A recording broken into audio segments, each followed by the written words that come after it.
Kembali lagi dengan saya Kalima Sada dan hari ini kita akan membahas mengenai 100x altcoins ala crypto fund di dunia. Seni ya mencari asymmetric bets di altcoins. Jadi pada dasarnya teman-teman, berbagai hedge fund crypto, smart money yang ada di dunia, mereka ini berlomba-lomba untuk mencari alpha. Kalau kita ngomong memang Bitcoin adalah benchmark di market.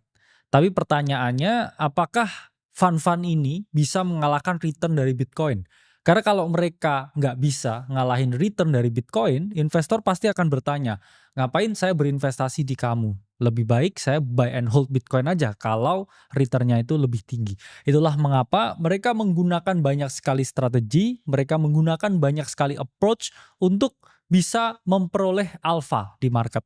Dan salah satu alpha di market ya yang bisa kita dapatkan di market crypto itu adalah berinvestasi di altcoin, yang mana altcoin tersebut diharapkan kombinasi returnnya dari beberapa altcoinnya itu mengalahkan dari Bitcoin. Apa sih sebenarnya asymmetric bet? Asymmetric bet itu merupakan suatu konsep di mana risikonya itu bisa kita minimumkan. Sementara returnnya itu bisa kita optimumkan. Jadi nggak ada ya risiko yang minimum, tapi returnnya yang maksimum. Yang ada ya sesuai dengan hukum dan prinsip ekonomi, misalkan returnnya ini adalah optimum, ya risknya itu adalah minimum. Jadi nggak ada ya kita dapetin risiko yang paling kecil dengan profit paling maksimal itu nggak ada ya di dunia ini. Itulah mengapa kita selalu dalam konsensus ketika bull market lebih baik kamu ikut tren. Kamu lebih baik follow trend. Karena apa? Downset itu maksimum hanya 99%. Tapi kenaikan itu bisa 99 kali lipat. Itulah mengapa teman-teman harus paham bahwa kenaikan itu lebih tinggi daripada penurunan. Dan teman-teman harus paham, banyak sekali altcoin yang bisa naik ya ratusan kali lipat dalam hitungan hari ketika teman-teman masuk di momen yang benar. Nah, pada dasarnya hedge fund crypto ini mereka berlomba-lomba mencari jarum di tumpukan jerami, atau mereka ini berlomba-lomba ya mencari pasir emas di tengah sungai yang sangat deras arusnya. Jadi itulah mengapa mereka ini harus menciptakan alpha. Ya, mereka ini harus building the edge. Karena kalau enggak akan timbul banyak pertanyaan di mana kenapa kalian nggak bisa ngalahin returnnya dari Bitcoin? Dan itu harus teman-teman pahami ya. Kalau kita lihat di sini Pantera Capital, salah satu OG hedge fund crypto. Ini udah mulai dari tahun 2013 dan one of their legendary trade ya waktu itu adalah Bitcoin Fund 66.600%. Waktu itu saya mendengar interview dari Dan Morehead, salah satu ya founder di Pantera. Di 2013 dia itu memiliki 2 trade yang mau dia ambil waktu itu. Jadi dia pakai duitnya investor, terus dia ini melihat 2 opportunity waktu itu, Tesla dan juga Bitcoin. Tesla itu waktu itu masih sangat baik, tapi dia melihat Tesla itu relatif overcrowded atau terlalu banyak orang yang nge-trade Tesla juga. Akhirnya Dan Morehead berpikir, ini nggak bisa ya kalau ternyata orang yang lain itu mereka juga memiliki ide yang sama dengan saya. Oke, saatnya ambil contrarian thinking dan saya melihat Bitcoin sebagai aset yang jauh lebih baik ya waktu itu. Dan ya sekarang kalau kita lihat returnnya itu luar biasa tinggi ya, dan memang sangat sulit ya mengalahkan returnnya. Maka dari itu Pantera pun juga mencari what is the next Bitcoin. Seperti prinsip ada gula ada smooth, Pantera Capital yang mana waktu itu mereka adalah leading, mereka itu adalah pionir hedge fund crypto. Banyak juga akhirnya fund-fund crypto yang lain di berbagai belahan dunia, dan yang terregister ya sampai saat ini itu ada sekitar 870 fund crypto di dunia dengan total AUM atau asset under management atau duit yang dikelola mereka itu lebih dari 56,4 miliar. Jadi berapa 1 miliar US dollar itu 16,4 triliun. Jadi kamu kalikan ya ada beratus-ratus triliun ya bahkan ribuan triliun yang dikelola di aset digital oleh berbagai aset manajemen ini. Jadi teman-teman harus paham bahwa memang ini industri yang sangat menarik. Tapi kalau kita lihat hedge fund crypto, ini size-nya dengan traditional finance itu masih jauh sekali. Jadi teman-teman bayangkan berapa besar putaran uang yang ada di dunia ini dan udah berapa banyak yang terdigitalisasi.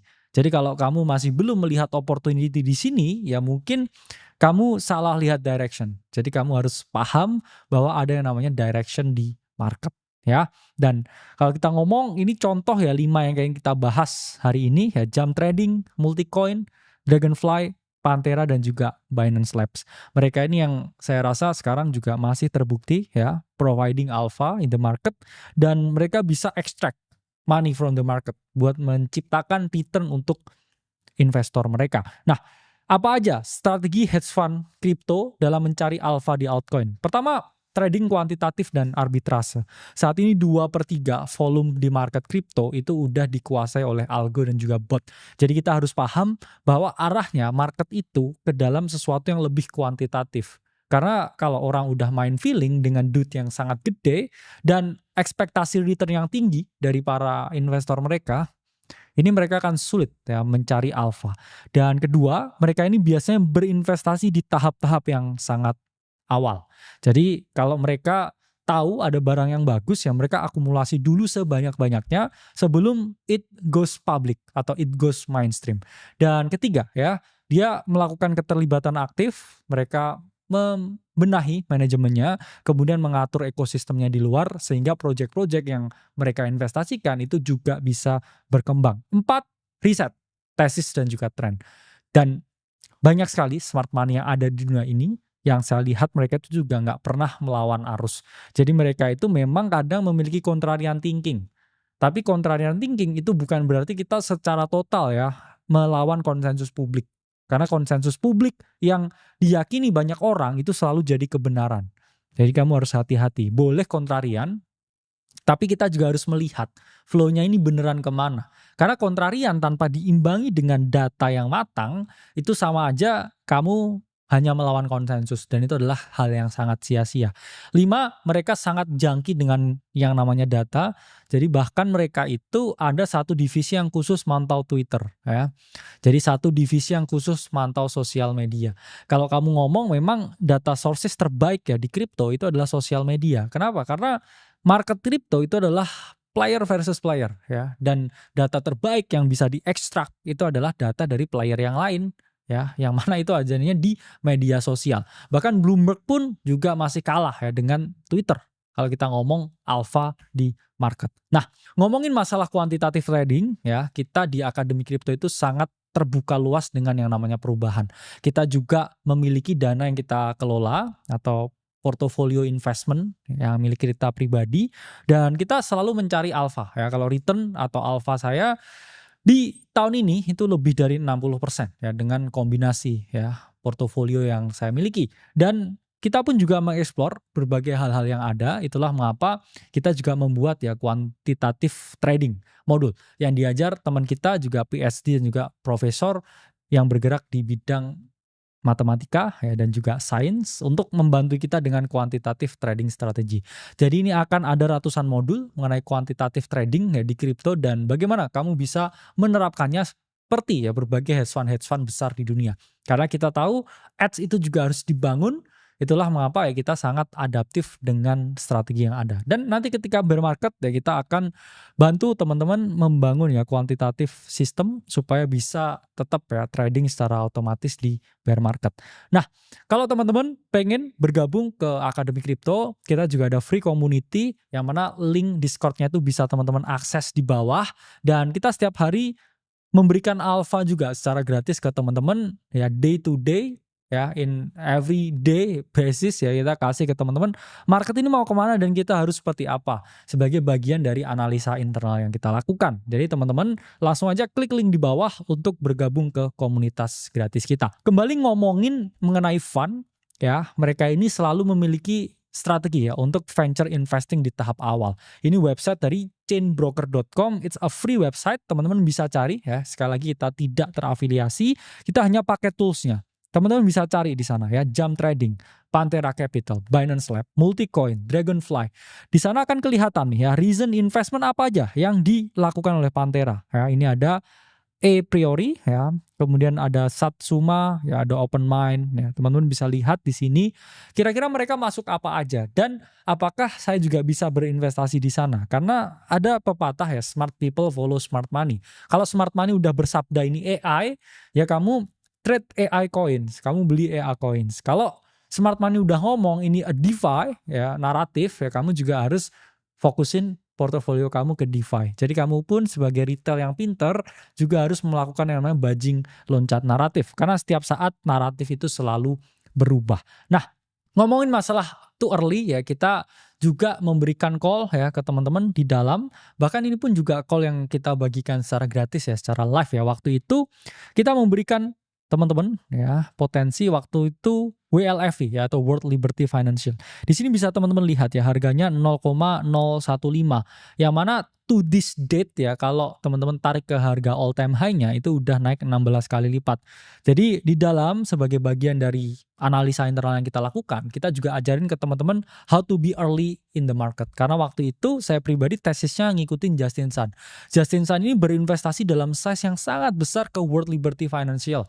I know he know something that I don't, karena dia pasti lebih kaya, lebih pinter, dan dengan tesis itu saya berpikir oke, this is a good time to buy ya, dan saya akhirnya beli juga 6 digit USD dan itu naik 16 kali lipat. It's a good return ya buat teman-teman yang mau belajar dalam. Kita pun juga kasih alpha dan juga kita kasih bocoran apa sih yang kita lakukan dengan uang kita sendiri. Dan ngomongin strategi selanjutnya ya, smart money itu selalu fokus on trend ya. Ini data dari Kaito yang seringkali kita bagikan ke teman-teman yang ada di dalam. Kalau teman-teman subscribe itu harganya pasti puluhan ribu dolar setahun ya, atau ratusan juta, tapi kita juga bagikan secara gratis di dalam tren apa yang harus teman-teman follow, dan it's a part of our internal research. Oke, let's talk about them ya. Pertama, kita ngomongin jam trading. Jam trading ini merupakan salah satu venture crypto yang besar ya, fokus mereka ke market making dan juga infrastructure. Mereka pun juga berinvestasi di tahap awal ke berbagai layer 1 project yang sifatnya, saya ngomong infrastructure. Jadi mereka tahu layer 1 ini adalah infrastruktur yang kokoh yang bisa membangun banyak sekali token di bawahnya. Jadi mereka berpikir itu adalah good bet ya ketika mereka berinvestasi di sana. Mereka invest di early stage-nya Solana, Aptos, 2 layer 1 ya, kemudian Wormhole ya, salah satu infrastructure play juga, kemudian Pit Network, salah satu Oracle yang menarik ya data from the outside world dan juga connecting to the blockchain. Dan ads mereka ya, mereka ini menggabungkan yang namanya high frequency trading. Jadi mereka ini memiliki suatu sistem, memiliki suatu strategi di mana algoritma yang mereka ciptakan ini bisa mencari perbedaan harga dari setiap exchange, dan akhirnya dia mengeksploitasi ya perbedaan harga tersebut dengan memilih fee mana yang paling rendah untuk mereka bertransaksi. Jadi ads ya dari jam trading atau jam kripto ini adalah mengkombinasikan yang namanya investasi di tahap awal, dan mereka juga mengelola dengan return yang lebih stabil dengan strategi ya high frequency trading menggunakan algoritma. Jadi ini yang dilakukan oleh jam trading, dan ya cukup menarik ya kalau kita melihat how they operate. Dan kedua, ini ada yang namanya multi-coin capital. Mereka ini terkenal dengan yang namanya thesis driven investing. Thesis driven investing yaitu namanya ya bisa juga dengan trading narasi atau naratif trading. Tesisnya apa sih? Sama seperti dulu ketika dia di era COVID, mereka ini capturing a lot of DeFi boom. Ya, waktu itu dia melihat ada DeFi summer. Ada berbagai potensi-potensi koin-koin DeFi yang menarik, yang mana waktu itu sedang booming. Dan akhirnya it was a very good bet. Dan bagaimana caranya mereka building the ads on the market, mereka ini tidak menunggu alpha, tapi mereka ini menciptakan alpha. Sama seperti ketika mereka supporting Livepeer ya, atau LPT. Itu salah satu project yang mereka generating revenue ya dengan menggunakan teknologi transcoding yang mereka miliki. Jadi mereka ini instead of nunggu Livepeer ini jadi sesuatu, dia tahu Livepeer ini teknologinya bagus, dia akhirnya bantu supaya dia create a lot of revenue, yang namanya revenue-nya pun juga akan mengalir ke perusahaan investasi mereka ya. Jadi gimana cara ads-nya? Ya mereka rajin, riset, dan mereka sangat percaya ke dalam bisnis model yang oke ya. Dan ya ini adalah salah satu tesis yang menarik juga ya kalau kita ngomong bagaimana multi-coin capital ini suatu perusahaan yang besar, perusahaan investasi yang besar. Mereka ini selalu berfokus ke dalam yang namanya thesis ya, atau tesis.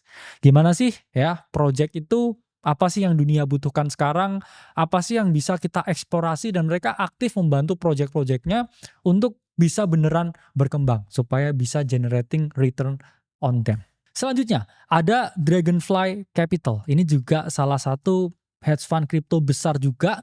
Yang mana apa sih fokus dan filosofinya? Mereka itu selalu memiliki filosofi survive di bear market dan juga panen saat bull market. Nah, ini adalah filosofi yang sebenarnya bisa kita tiru juga.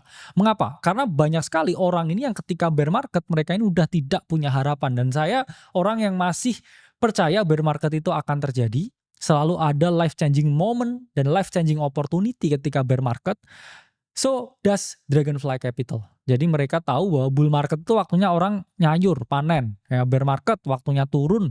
Tapi penurunan harga itu adalah saat terbaik di mana kita bisa melakukan pembelian supaya nanti ketika harga itu kembali mengalami kenaikan, kita akan mendapatkan return yang maksimal. Jadi fokusnya adalah selalu survive di bear market dan panen saat bull market. Itulah mengapa mereka selalu memiliki opportunistic mindset ya ketika harga altcoin ini terpukul ketika bear market, karena saya percaya altcoin waktu bear market itu semua luar biasa die ya. Dan waktu itu kalau kamu serok Solana di harga puluhan dolar ya, kamu sekarang udah cuan di ratusan dolar. Banyak sekali ya project-project yang diskon ya. Nanti pun ketika bear market ya yang lain-lain itu juga bakal diskon. Jadi ya kamu yang bagus banget sekarang, siapa kamu tandain, Ethena kah, Hyperliquid kah, atau token-token yang lain, dan nanti ketika dia koreksi signifikan waktu bear market, kamu bisa serok project dengan harga murah. Oke? Dan bagaimana mereka membangun Edge? Mereka ini pasti bukan fund yang berbasis US karena regulasi yang sangat ketat. I believe they have regulation ya, atau regulated under Cayman Island. Dan mereka fokus ke cakupan global. Karena mereka paham banget bahwa kripto ini adalah mass market. Kripto ini bukan milik Amerika, kripto ini juga bukan milik Cina, tapi kripto ini milik dunia. Sehingga salah satu cara atau satu-satunya cara kamu mau menang in the market that worldwide, ya kamu harus jadi worldwide juga ya, kamu harus memiliki cakupan yang global. Dan mereka pun juga mementingkan teman-teman yang namanya take profit. Karena mereka juga selalu memiliki sistem bahwa ketika market ini sangat euforia, waktunya kita ambil untung. Dan ketika market crash, mereka ini siap jadi yang namanya contrarian buyer. Jadi harus diperubah ya mindsetnya, ketika mendekati euforia saat seperti sekarang, kita harusnya jadi lebih waspada. Tapi nanti ketika market ini takut dan total meltdown ya di market, ya kamu baru harus di situ ya siap menjadi yang namanya contrarian buyer. Nah, kemudian ada Pantera Capital yang mana udah jadi pionir ya sejak tahun 2013. Apa sih fokus Pantera? Mereka selalu memiliki long term mindset dan juga selalu percaya adanya siklus pasar. Jadi Pantera Capital pun juga tahu bahwa ada bull market, ada bear market ya. Berbeda dengan beberapa orang ya, atau influencer yang mana mereka nggak percaya adanya bear market karena mungkin mereka belum pernah merasakan itu. Dan Pantera pun ya ini tahu bahwa selalu ada siklusnya. Mereka pun juga tahu caranya building edge itu adalah melihat rotasi.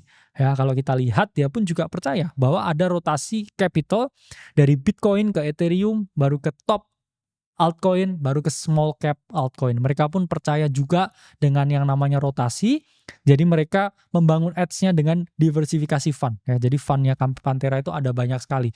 Ada fund yang khusus Bitcoin, ada fund yang khusus venture trading, ya, ada khusus untuk high frequency dan juga quant. Ya, mereka membedakan dengan risiko dan juga return yang berbeda-beda. Jadi dari Pantera kita harus tahu juga ya bahwa market itu memiliki siklus, dan kita juga harus rutin melakukan rotasi. Ya, mereka juga multi strategy fund, ada banyak sekali ya fund di bawah naungan mereka, dan ya pasti memiliki fund manager yang berbeda-beda.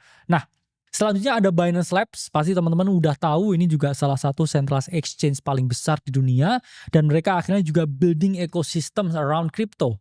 Mereka tahu mereka punya lapak paling gede di dunia, akhirnya mereka juga bikin ekosistem ya inkubasi yang namanya Binance Labs. Apa keunggulannya? Mereka ini memiliki yang namanya inkubator. Jadi banyak sekali project-project yang di bawah mereka ini benar-benar digodok di satu tempat yang sama. Jadi mereka ini nggak mau ya project-project ini cuman asal jadi project kecil dan dia tidak bisa berkembang. Jadi mereka memiliki yang namanya inkubasi ya, para founder dari berbagai project-project kecil ini ditaruh di satu tempat dan kemudian dibimbing, dibina, dan pasti ya dengan iming-iming ya Binance listing yang kita tahu ya memiliki banyak kontroversi. Jadi harapannya dengan di listing di tempat yang lapaknya paling gede, project-project itu juga bisa memperoleh volume yang lumayan oke dan mengalami kenaikan harga yang signifikan. Nah, gimana cara hedge fund ya secara detail kalau kita bahas lagi cara menemukan altcoin yang potensial. Jadi memang saya setuju altcoin yang potensial zaman sekarang itu seperti mencari jarum ya di tumpukan jerami, itu sangat sulit tapi bukan tidak mungkin. Nah, pertama mereka ini selalu memburu narasi baru. Semua hedge fund kalau saya kumpulin interviewnya ini selalu memiliki satu moto yang namanya 3N. New project, new narrative, new concept. Mereka itu selalu suka ke narasi yang baru. Mereka itu percaya bahwa narasi itu akan selalu berubah. Kalau misalkan ya dulu narasi tentang AI udah sangat digadang-gadangkan, mungkin mereka itu sekarang tidak berinvestasi ke AI karena it's already done. Ya, mereka pasti akan mencari return di narasi yang baru. Misalkan oke, narasi baru stablecoin. Mereka akan berfokus ke sana atau yang baru di-create sekarang ya. Narasi DEX, perps ya seperti Hyperliquid, pasti dia juga akan melirik ke sana ya. Jadi dia selalu percaya bahwa market itu selalu menyukai narasi yang baru. Sebenarnya manusia itu lebih suka barang yang baru daripada barang yang lama. Kalau di sini saya mungkin 2 tahun ya, mungkin makin lama teman-teman juga udah bosen juga dengan apa yang saya sampaikan. Dan itu hal yang sangat manusiawi. 2, ya dia sangat melihat yang namanya fundamental. Ingat ya teman-teman, mereka itu nggak melihat harga. Mereka itu melihat fundamental. Kalau fundamentalnya masih oke, harganya udah dianggap orang secara teknikal itu tinggi, mereka akan berinvestasi di sana. Jadi misalkan nggak anggap, oh ini udah $100, ini udah naik 100 kali. Tapi kalau usernya itu grow tiap hari dan networknya itu terus-terusan dipakai, nggak ada alasan mereka untuk tidak membeli. Atau mereka pasti tidak akan menjual meskipun secara harga ini dianggap mahal. Kemudian ketiga, ya mereka ini juga mengawasi on-chain metric dan juga social signals, apa yang saya bilang tadi, mereka ini selalu melihat social media sentiment. Dan itu merupakan salah satu kunci bagaimana mereka ini bisa melakukan apa yang mereka lakukan. Karena mereka tahu bahwa crypto is a player versus player, mereka tahu juga bahwa semua data itu di-gather dari manusianya itu sendiri. Mereka itu juga sangat melihat social signals. Banyak sekali website seperti Santiment ya, Nansen, kemudian Lunar Crush, ada Kaito juga untuk mengetahui what is the narrative that going ya in the market. Itu bisa kamu lihat ya secara dalam di berbagai matriks itu. Nah, selanjutnya mereka itu juga memiliki kriteria ya kuantitatif dan juga filter tertentu. Mereka itu selalu menyaring ya altcoin, misalkan market cap di bawah sekian baru ini seksi. Volumenya harus ratusan juta dolar baru kita invest. Jumlah holdernya harus sekian. Kemudian distribusi tokennya seperti apa. Baru mereka ini melakukan yang namanya investasi. Jadi investasi mereka itu tidak ngasal. Karena mereka takutnya ya bisa berinvestasi tapi nggak bisa take keluar posisi. Selanjutnya mereka juga melakukan yang namanya cap diversification, itu yang saya bilang ya, ada yang namanya blue chip, mid cap, ada yang small cap moonshot. Mereka ini ada kecenderungan misalkan narasinya AI itu mereka berinvestasi ke berbagai proyek tersebut. Dan saya udah menggaungkan yang namanya cap diversification ini udah sejak lama. Ada big cap, ada medium cap, ada small cap. Yang mana itu semua juga dilakukan oleh berbagai fund-fund yang besar. Jadi mereka ini nggak hanya berinvestasi ke big cap, tapi small cap dan juga medium cap itu juga bagian dari investasi mereka. Dan pasti ya seperti yang saya bilang tadi, Jump, Multicoin, Dragonfly, mereka sangat agresif berinvestasi di tahap pre-listing. Kalau dia udah ketemu founder yang oke, terus kemudian punya bisnis model yang bagus, ngapain saya nunggu dia listing, dicek baru saya beli? Ya mending projectnya itu jadi milik saya berapa persen sebelum itu listing ke publik. Jadi itu yang sangat mereka perhatikan. Lalu gimana melihat kerangka valuasi dari altcoin ya, dari metode tradisional hingga matriks kripto? Pertama, ada yang namanya fair value. Sama seperti Warren Buffett yang ngomong economic mode, kemudian ngomong value investing, pada dasarnya berinvestasi di altcoin itu tidak hanya membeli angin. Beberapa altcoin itu memang ada fundamental yang oke. Dan kalau teman-teman nggak bisa spotting yang mana fundamental yang oke, ya teman-teman akan gagal memilih altcoin yang baik dan juga bisa perform di kemudian hari. Pertama, mereka itu juga menghitung yang namanya discounted cash flow. Beberapa altcoin yang menghasilkan revenue seperti tadi contohnya Livepeer itu memang dia memiliki cash flow yang bisa diproyeksikan. Jadi mereka menghitung secara DCF ya dengan cash flow yang ada sekarang dan juga ke belakang, gimana sih proyeksi cash flow-nya ke depan. Apakah revenue yang dimiliki ini oke buat kita investasikan ya, kapan kita bisa balik modal dari tokennya dan sebagainya. Itu benar-benar ya teman-teman dihitung oleh para smart money. Dan selanjutnya ada yang namanya Metcalfe Law dan juga network effect. Karena apa? Karena mereka percaya bahwa ketika project itu contohnya seperti Solana, layer 1, jaringannya dipakai, usernya banyak. Ketika 1-2 orang pakai Solana, itu selalu dipangkat 2. Karena orang itu akan promosi ke temennya. Oke? Ke temennya lagi. Artis bangun koin di jaringan Solana atau token di jaringan Solana, artis itu akan nyebarin tentang penggunaan jaringan Solana ke berbagai orang lain ya. Itulah mengapa Metcalfe Law itu juga sangat happen di crypto market, dan ya itu juga salah satu bagian dari valuasi mereka. Kemudian mereka juga melakukan ya equation of exchange ya, ini kalau teman-teman lihat di ekonomi klasik ya, ini rumus untuk menghitung jumlah uang beredar ya, di mana MV sama dengan PQ ya, M yaitu kapitalisasi token ya dikali dengan velocity ya per tahun seberapa sering ya koin tersebut berpindah, P yaitu price harga layanan, dan juga Q yaitu volume dari layanan ya. Jadi pada dasarnya mereka ini menghitung MV ya sama dengan PQ untuk biasanya cari ya nilai M-nya. Ya, M itu apa sih? Itu adalah kapitalisasi token atau bahasa Indonesia itu adalah market cap. Ya, jadi the equation ini dibuat untuk melihat valuasi atau M-nya, yaitu adalah market cap-nya. Selanjutnya mereka juga melakukan ya comparable analysis, biasanya dengan melihat market cap to TVL atau market cap to revenue. Dalam artian project yang memperoleh revenue lebih tinggi daripada project lain, tapi dia market cap-nya itu lebih rendah, berarti dia itu jauh lebih bagus daripada project yang bisa menghasilkan revenue gede tapi market cap-nya juga gede. Mereka lebih suka project yang menghasilkan revenue tapi market cap-nya masih rendah. Itu menunjukkan perusahaan ini undervalue, dia dinilai lebih bawah dari pasar, dan dia selalu melakukan perbandingan seperti itu. Dan dia juga melihat juga ya token supply dynamics ya, mereka akan membuat yang namanya proyeksi nih. Kira-kira beberapa tahun ke depan dengan unlock yang ada, project ini divaluasi berapa. Ya, mereka lebih suka project ini yang sudah di unlock banyak sehingga dia tidak takut ya token baru membanjiri market, yang mana itu akan mengurangi harga dari token tersebut. Selanjutnya ya, mereka juga melihat ya investor and holder ya behavior, di mana ini mereka melihat ya berapa banyak atau berapa persen untuk tim, untuk investor awal, untuk retail, untuk whales dan lain sebagainya, itu selalu mereka perhatikan. Pada dasarnya valuasi dari altcoin itu lebih sering ya dilihat sebagai suatu seni daripada suatu sains. Teman-teman juga harus paham ya bahwa memang nggak ada sesuatu yang bisa diukur ya secara objektif, karena semua itu valuasi itu sangat subjektif. Meskipun matriksnya tadi semuanya oke, bisa aja itu harga itu nggak perform, karena yang membentuk harga ya di market itu adalah persepsi, dan yang merusak harga di market itu juga persepsi. Itulah mengapa teman-teman juga harus lebih hati-hati dengan yang namanya valuasi. Nah, kita ngomongin tools dan juga data ya, senjata untuk membangun hedge. Jadi hedge fund ya itu juga sama seperti kita ya, ini senjata mereka ya, laptop, komputer, untuk mengetahui kira-kira project apa sih ya yang bagus.